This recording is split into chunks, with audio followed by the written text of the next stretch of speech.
WhatsApp yakalubyamu katono nnyo luli gye buvuddeko ng'osobola ogenda ku status y'omuntu ekusanyusiza n'ogiraba n'ogikoonamu n'ogidownloadinga n'ogifuna kati si kyangu kuba tosobola kugijjako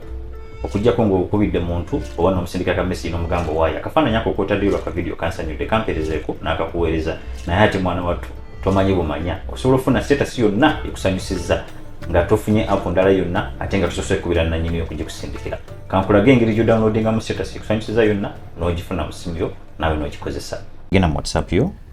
giggulewo bwemala okweggula ogende mu statuses noonya status eyo gyekunyumira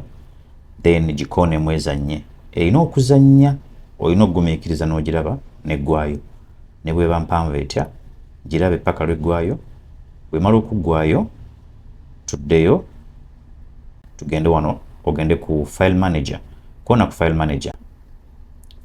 bwemala okweggula ojja genda mu internal storage y'essimu then mu internal storage wano tujja kunoonyaawo folder eriko Android yeeno koona ku Android folder bweyeggula okone ku media bweyeggula noonya com.whatsapp gikoonemu bweyeggula tukonemu WhatsApp bweyeggula koona mu media bwemala okweggula awo tugenda okusanga folder gyetwetaaga eri mu video yaffe yeeno statuses gikoonemu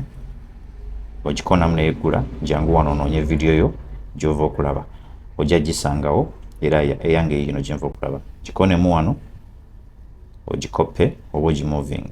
osobola ogikopa oba n'ogimovinga n'ogitwala n'ogiteeka